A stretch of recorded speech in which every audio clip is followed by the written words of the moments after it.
Good morning. Let's try that again. Good morning. There we go. Welcome to worship with the community of the First Unitarian Church of Omaha. I'm the Reverend Shari Woodbury, the church's settled minister. Whether you're attending online or here in person, I'm glad you have chosen to join us for worship on this beautiful October morning. From the Latin, worship means to remember that which is of worth. We come here weekly to call us back to our highest values in community together. A special welcome to visitors. This congregation is a community of all ages and abilities. It is a community with a rainbow of gender and sexual identities. It is a community of diverse cultural and class backgrounds. We draw from many sources of inspiration and share common liberal religious values. Whoever you may be, I hope you'll find that you can bring your whole self into this space.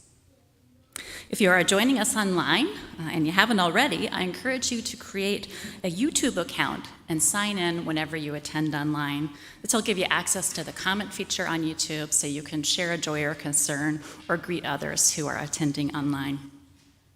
For those who are here in person, each week after the service, we have a coffee hour downstairs in the common room. You can go out the back doors and down the stairs, or out this way and down the stairs, where there will be coffee and conversation.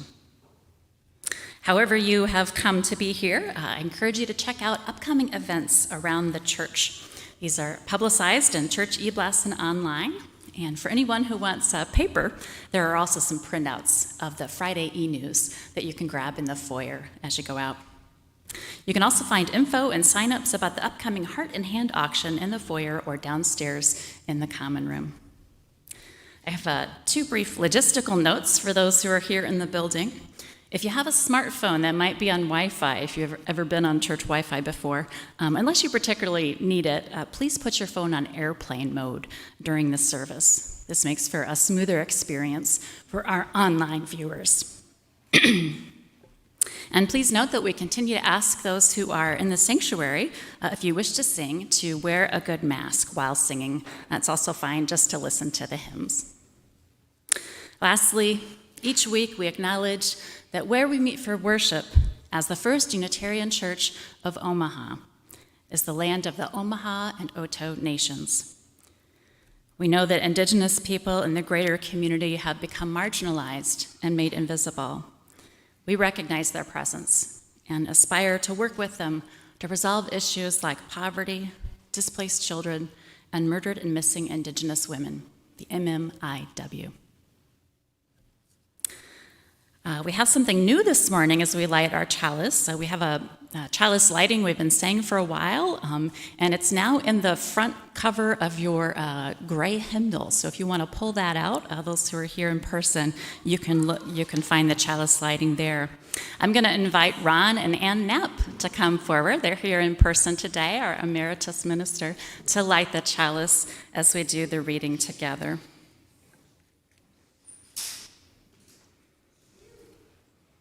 And I'll mention as they're coming forward, if you've noticed the beautiful flowers here at the front of the chancel, that was graciously shared by Katrina Schmidt's family, was a gift for her mother's memorial that was held here yesterday. And they wanted others to enjoy these beautiful fresh flowers. All right, everybody got that chalice lighting in front of you? We can say it all together.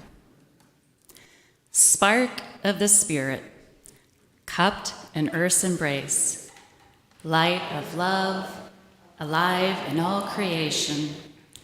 As we kindle this flame, we rekindle our connection to the sacred web of life.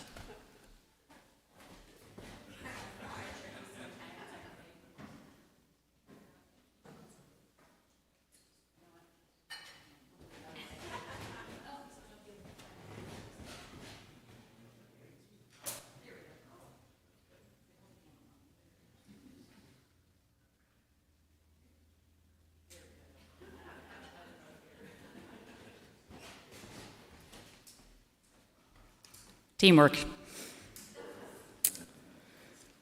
I share with you words of Pat Uraby-Lichty. We gather, we bring our sorrows, our disappointments, our failures. We gather for healing, for laughter, and to rejoice. We gather to find new ways of loving, new ways of thinking, new ways of being. We gather, yes, always we gather, for it is in gathering that we find our hope. I invite you to rise for our opening hymn, if that feels good in your body. It's number 361, Enter, Rejoice, and Come In. We'll sing the first three verses, 1, 2, and 3. 361.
And I invite the kids to come forward to the front here for a special story from Christina Strong, our Director of Lifespan Religious Education.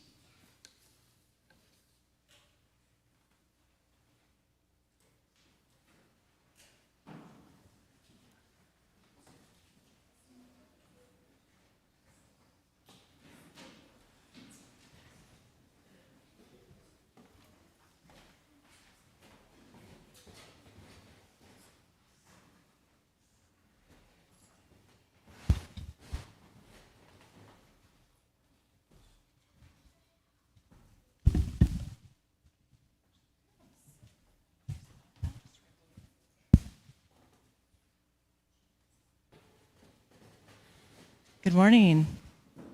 Our story today is I Am Love, a book of compassion, and I'd like to thank Terry Lynn for getting this book for the church. I've used it a few times because this story never gets old.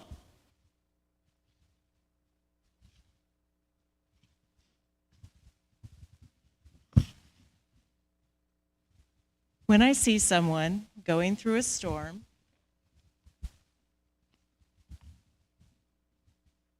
of hurt and unfairness, of anger and sadness, when the sun disappears and the skies grow dark,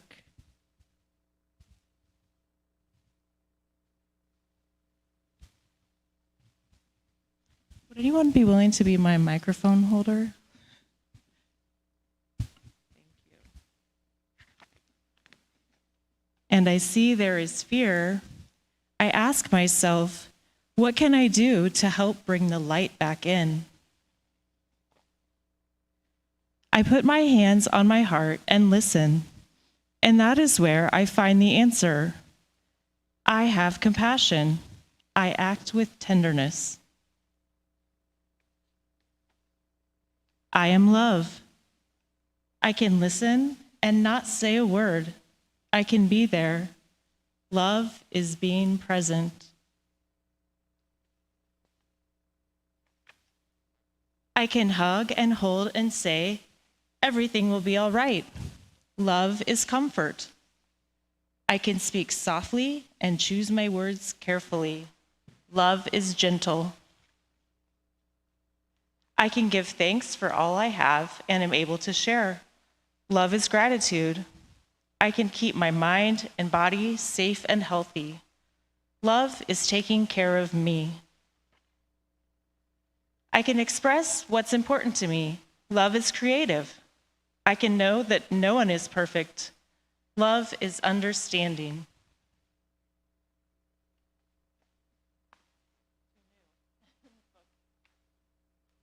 I can do my best to make things better when someone when something is wrong. Love is showing effort. I can celebrate those I've loved before. Love is remembering. I can find goodness in a kind word, a helping hand, or a shared smile. Love is tiny gestures. I can breathe in the air that the whole world shares and know that creatures are made from the very same stardust. Love is connection.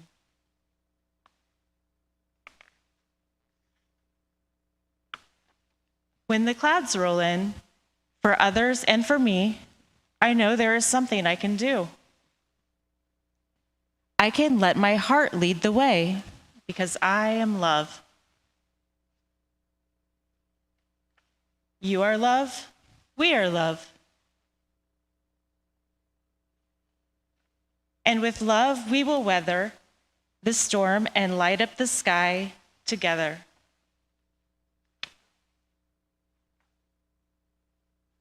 Thank you. Now I'd like to invite our elementary children to join us in the upstairs classroom and our teens, middle school and high school, to join us in the downstairs classroom. Thank you.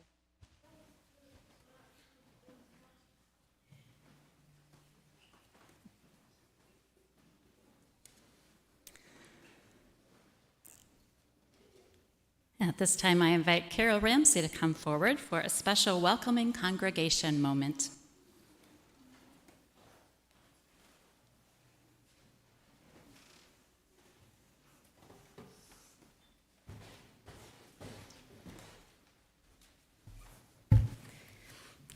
Good morning. As many of you, I can take this off, I guess.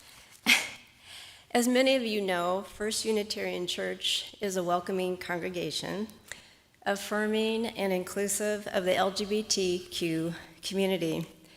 The UUA recommends that we renew our commitment by completing the 5 practices of welcome renewal. The second practice is the welcoming days of observation, in which we acknowledge days that are important to the LGBTQ community. So I want to acknowledge Coming Out Day, which is October 11th, and do a reading. I subscribe to the UUA's Braver, Wiser weekly message of courage and compassion for life as it is. I want to share an excerpt from the recent message, and it's called Becoming Out, which I love, be-coming, becoming out. And it's by Reverend Heather McDuffie. She's a United Church of Christ minister who lives in Colorado with her girlfriend and her 2 daughters. It begins with a quote from Dean Atta's novel, The Black Flamingo. This is about Michael, who is the son of a Jamaican father and a Greek mother. He struggles with not feeling black enough, not feeling Greek enough, and not feeling queer enough. And he is looking for his place. So this is the quote from the novel. Don't come out unless you want to. Don't come out for anyone else's sake. Don't come out because you think society expects you to. Come out for yourself. Come out to yourself. Shout it, sing it, softly stutter. Correct those who say they knew before you did. That's not how sexuality works. It's yours to define. And Reverend Heather says this, what I want people to know about coming out is that it is deeply spiritual. Hetero people should try it. It is vulnerable, intimate, and holy. There were a few moments when I felt the holy safety of coming out to trusted friends. God makes holy what humans have distorted. Like when I told my pastoral relations committee, a gay man told me, I know that it doesn't feel like it yet, but I'm so happy for you. Your life is about to be amazing. In becoming out, I lost a lot. My husband, my job, my sense of self. But thank God, I also gained a lot. And thank you, John, from the Pastoral Relations Committee. I have an amazing life, a new girlfriend, a new definition of family, a new definition of ministry. Becoming out has been a long process, but it's my process. Becoming out taught me about being human and about being spiritual. Becoming out shows all people that we can adapt, grow, and emerge victorious. And this is her prayer. Glittery God, and you can all substitute glittery unitar, which is named by our beloved Barb Ross. Thank you for the vulnerability and intimacy of becoming out. You were there the whole time, weren't you? You were always there in those moments of telling trusted friends who we are. Thank you for that. Amen. Thank you.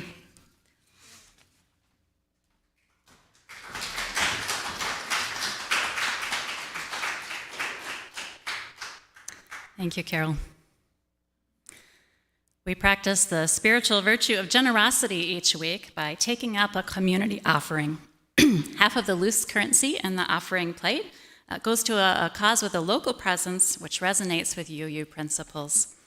Those who are on YouTube may choose to donate directly to the organization online. Our Share Their Plate recipient for the month of October is our sister church, Clare Memorial United Methodist. These funds will specifically support its pantry and efforts to ensure that families in North Omaha have enough nutritious food. I invite you to give with a generous heart as we hear a gift of music from special guest Sam Pierce Rowland. Sam is a cellist with the Omaha Symphony, and we're glad to have him here today.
We come to the time in our service for sharing of joys and concerns.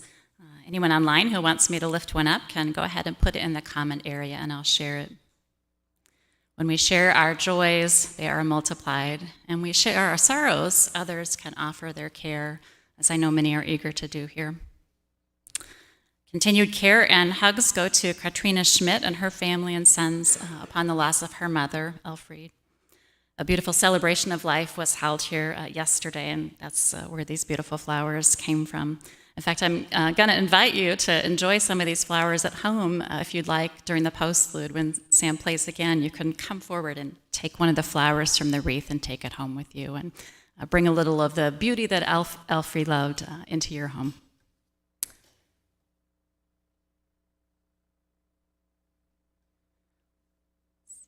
Do we have anything in the comments, Colin?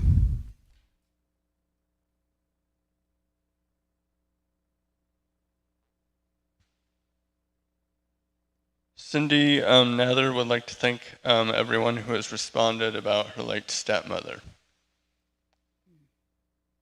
Thank you.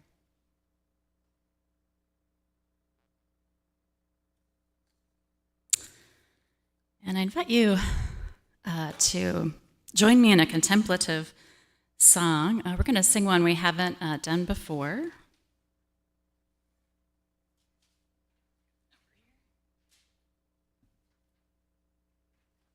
It's number 1006 in the Teal hymnal is our centering song. It's called In My Quiet Sorrow. And why don't we let our musicians play through it once for us. We can get it in our ears, and then we'll join in.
On the wings of this music, I invite you to begin a time of centering. You might want to close your eyes, make your body comfortable, slow your breath.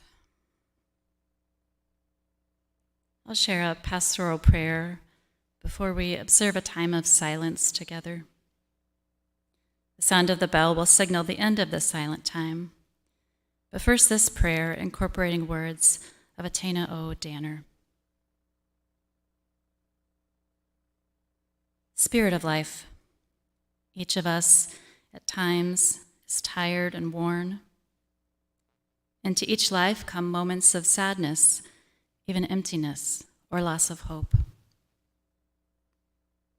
Like the aching low moan of a cello, you feel it first, other senses follow. Feel it in that place where the keening cry of a wounded heart begins. In such moments, may we remember that the ache or anguish we feel is not the final feeling. In time, if we just keep going, things can get better. We can feel joy and connection again. When we are down, let us accept the goodwill of those who care for us. Accept their companionship, their listening, their help, even ask for it if we can. And when we recognize that a shadow has fallen on another in our circle, let us be the one to reach out in concern, to bring into their quiet sorrow a spirit of kindness, offering compassion and care. So may it be. Amen. Let us sit in quiet together. And if you like, you might radiate kindness, beginning with kindness for yourself and expanding outward.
A Unitarian Universalist church member in another part of the country reflects on living with bipolar disorder in the reading that I excerpt today.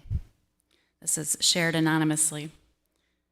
That person writes, I have chosen to share my experience in a safe place, a place of acceptance, a place where we share joys and sorrows. Because keeping mental illness a secret perpetuates stigma. I have manic depressive disorder, known clinically as bipolar disorder. I have the illness, this person writes, but it does not define me. I am an active member of my community, have many friends, participate in a long-term relationship, and function in the work world. Certainly there have been difficult times, in fact, awful times. I've had profound depressions. I've felt existential or cosmic loneliness. But especially when emerging from depression, I have felt the love of my spouse, my family, and my friends. The writer quotes poet Rainer Maria Rilke, who describes, at bottom, feeling unutterably alone, but also assures, what goes on in your innermost being is worthy of your whole love. And I would add, says the UU writer, You're also worthy of the love of those around you. The writer says this about being resilient. Webster's defines resilience as an ability to recover from or adjust to misfortune or change. I can't say it has been easy, but I'm grateful that through hard work, luck, and the love of friends and family, I have achieved resilience. I've been blessed with intelligence, good sense, humor, and persistence, and medication also played an important role for this person. They continue, I believe that it is important to come out about this problem. As I reveal my challenges, I allow others to realize what so-called mental illness involves. I hope awareness that people with such problems are everywhere will wake other people up to hurtful comments and assumptions made. This bipolar UU closes by sharing the perspective of Katharine Hepburn's character in the film On Golden Pond, who points out the universality of the challenges each person faces. In the movie, the character says, sometimes you just have to look at someone and realize he is doing the best that he can. He's trying to find his way, just like you and me. Indeed, our writer concludes, each of us is doing the best we can with the capacities and talents given us. We are all in this together. A musical pause.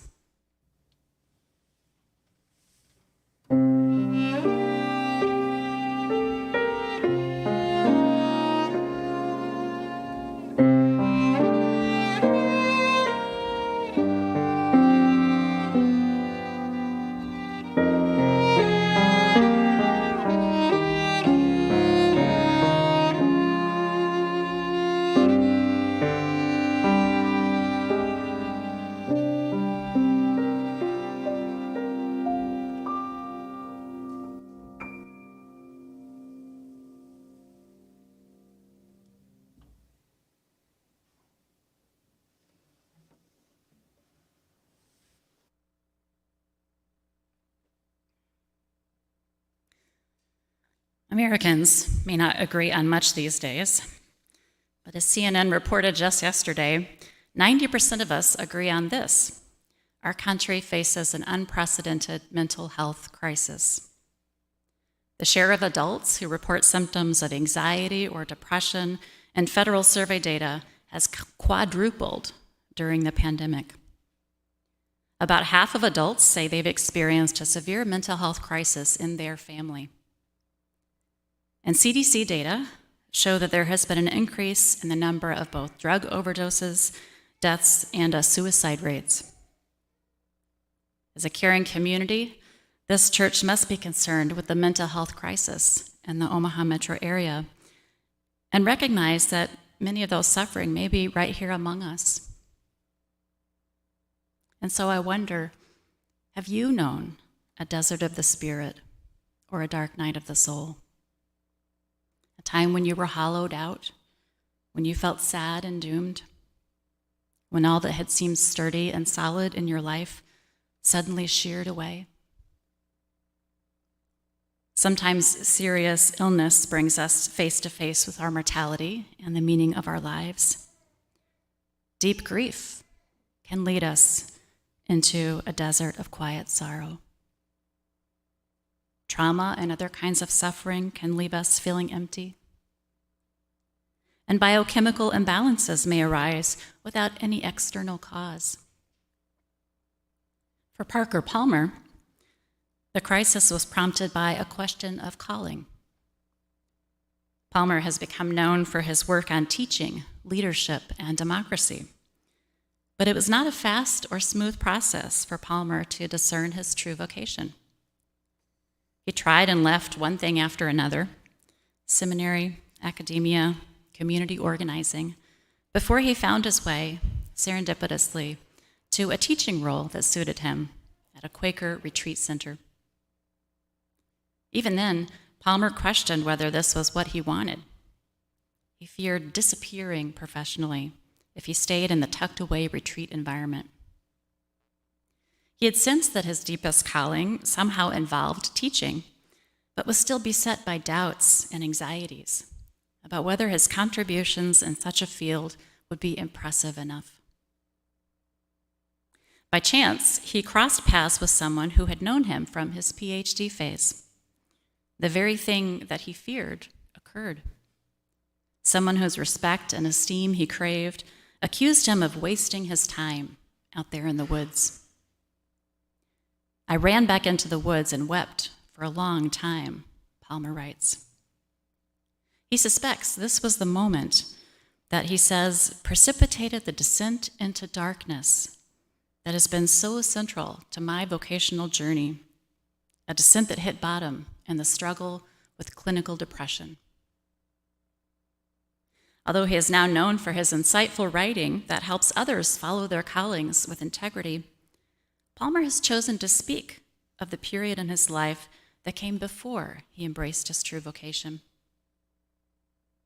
He writes, "The experience of darkness has been essential to my coming into selfhood, and telling the truth about that fact helps me stay in the light. But I want to tell the truth for another reason as well," he says. Many young people today journey in the dark, as the young always have. And we elders do them a disservice when we withhold the shadowy parts of our own lives.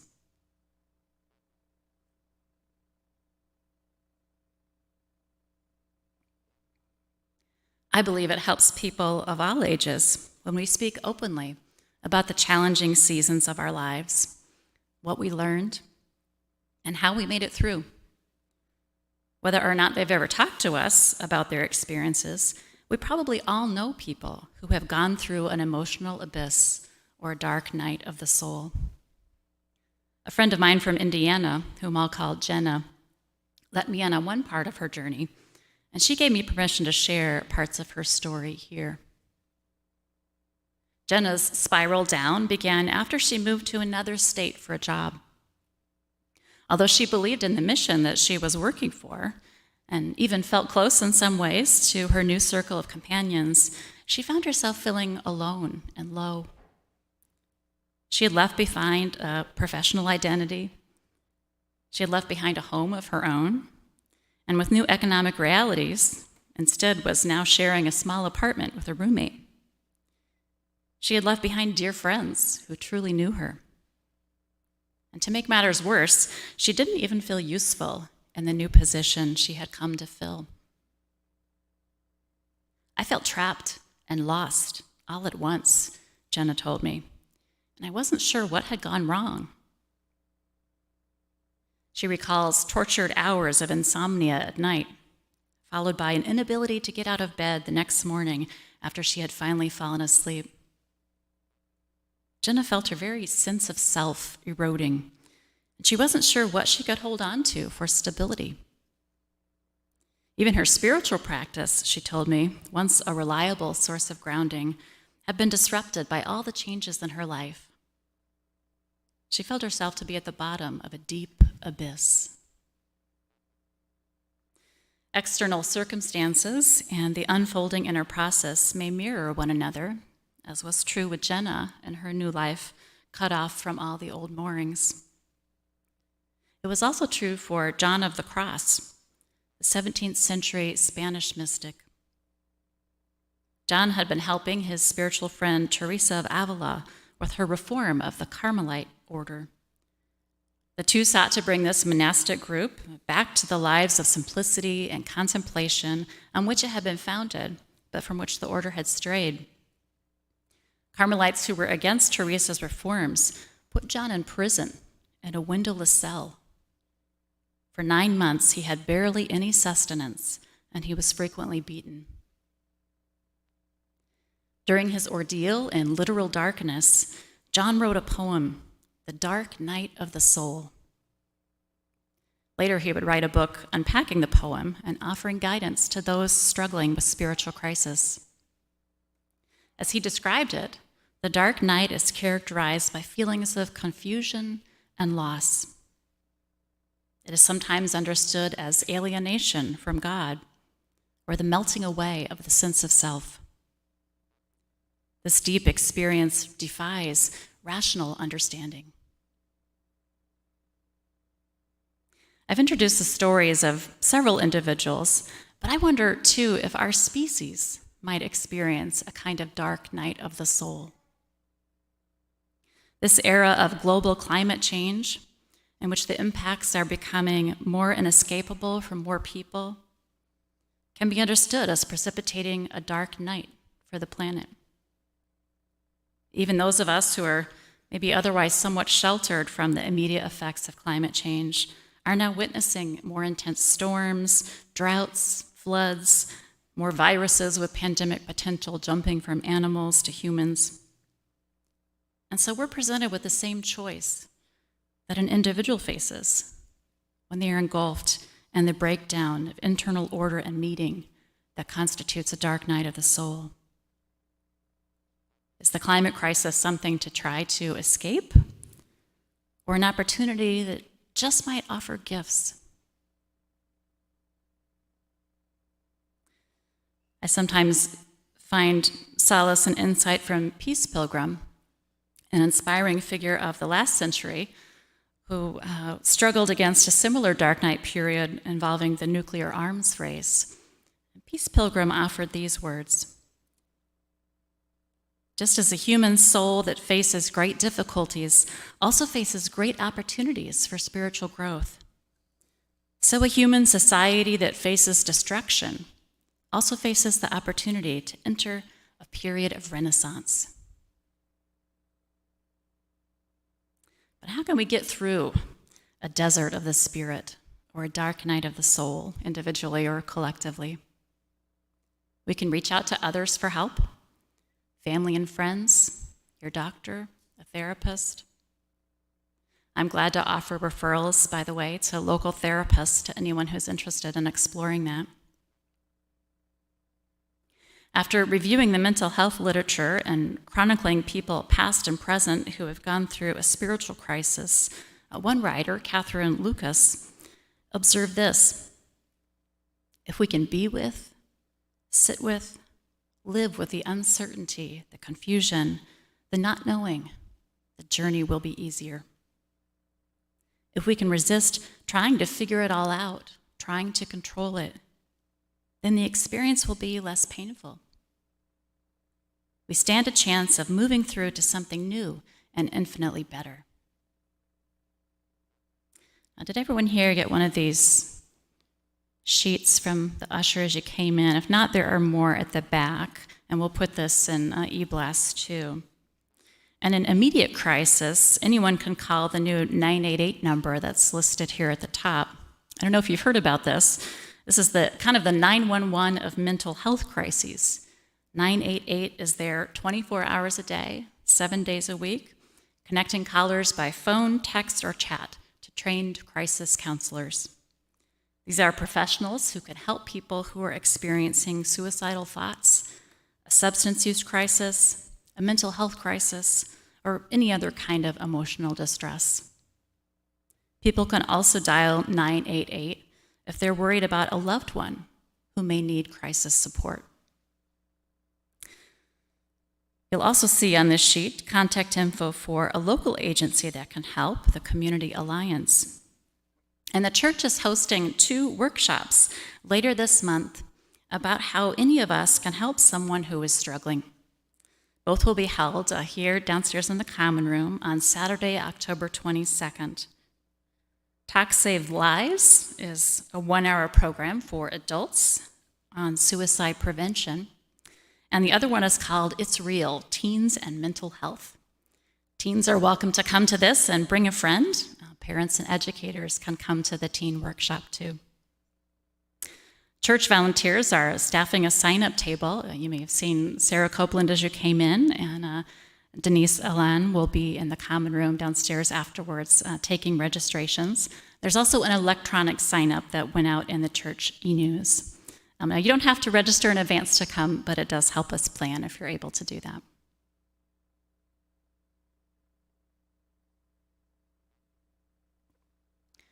Parker Palmer's journey through vocational crisis and clinical depression bears out that abiding with the uncertainty of an abyss experience and not trying to figure it all out may actually help one get to the other side. Palmer speaks of allowing himself to go all the way down to the bottom of his depression. Initially, he resisted the need for a therapist, but finally he drew upon it. And once he found the right kind of person, it helped. Anyone who may be suffering from depression absolutely should seek out professional help and persist in finding the right fit, as Palmer did. And again, please don't hesitate to ask me if you are curious about a referral.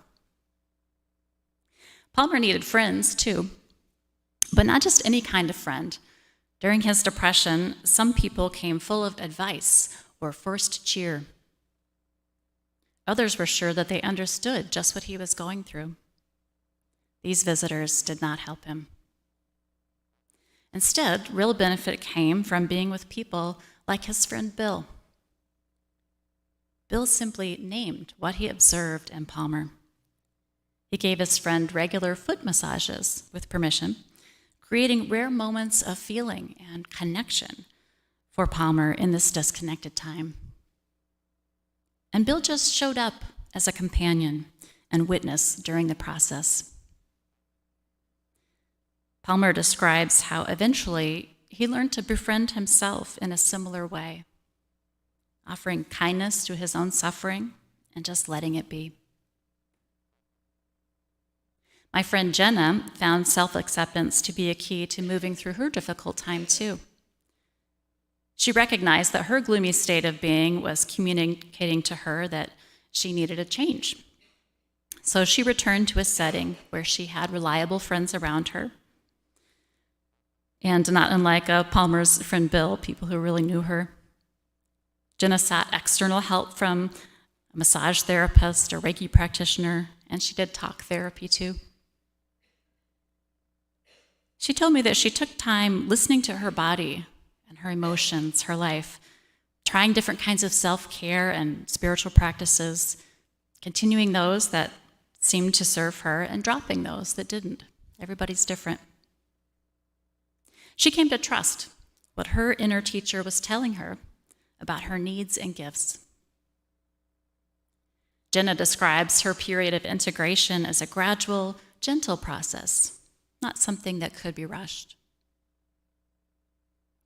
For John of the Cross, a natural monk, the hardship of his dark cell and ill treatment drove him deeper into prayer as his primary means of coping.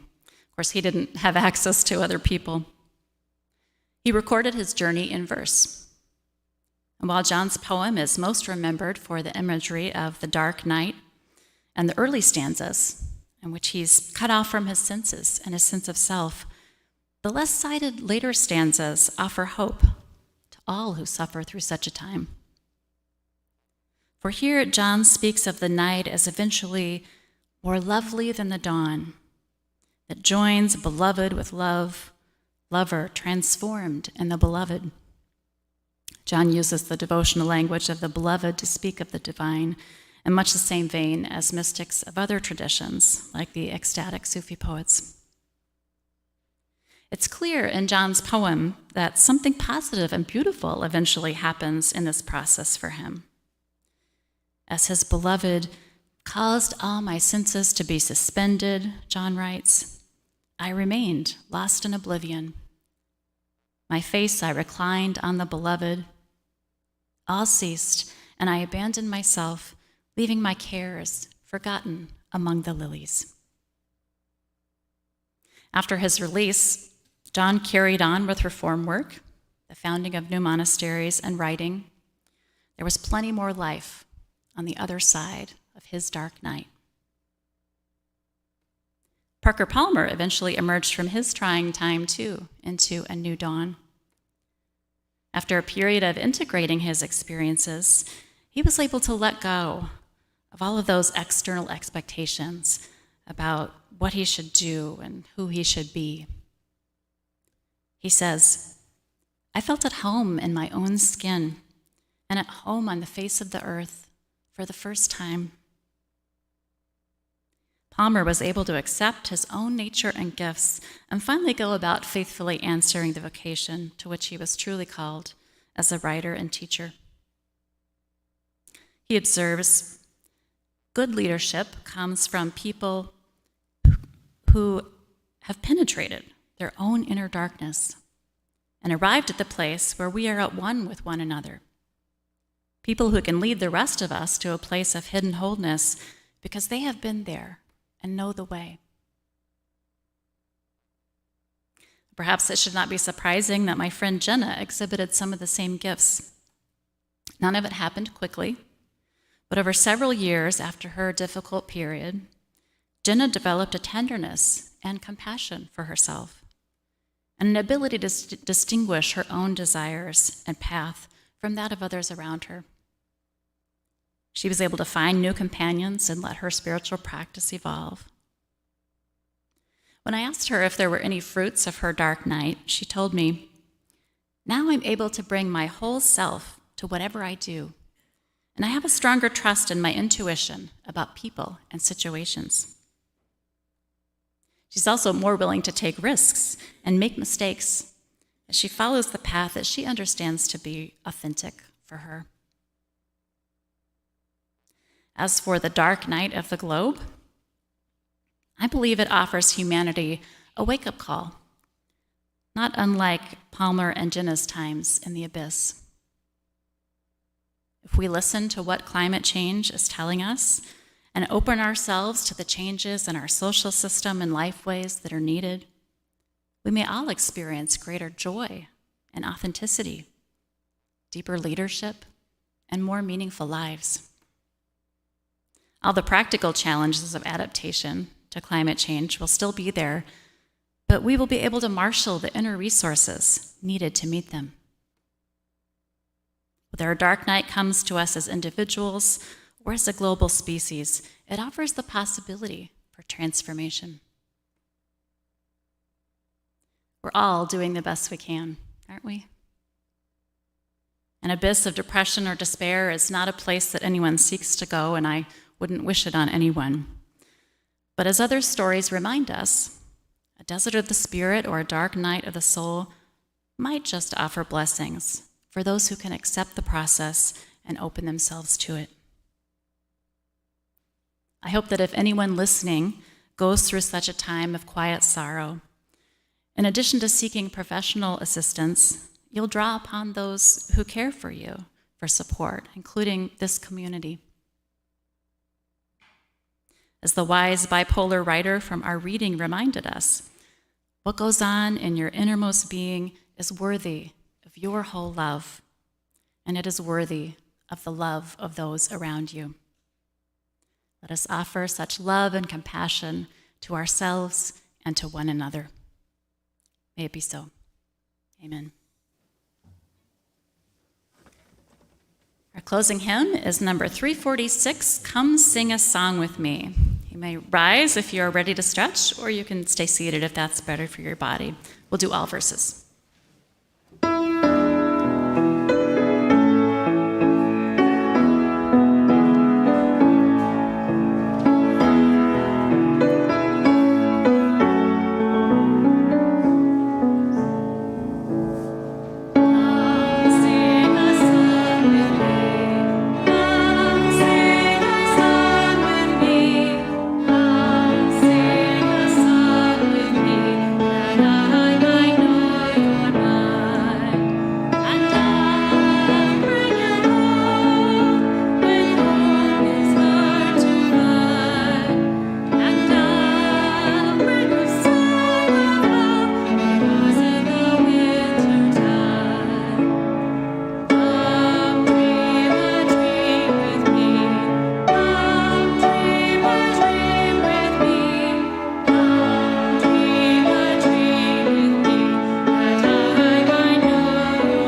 You may be seated. As Sam is playing our postlude again, I do invite you to come on up the steps and take a flower. They're easy to take out of the wreath here and bring some beauty home with you. In times of quiet sorrow, may all who seek it find companionship and solace. When we are faced with a dark night, whether personal or planetary, let us learn to accept our experience with compassion for ourselves. Let us find support from others and open ourselves to the gifts of transformation that the dawn that comes after may offer us. May it be so. Amen.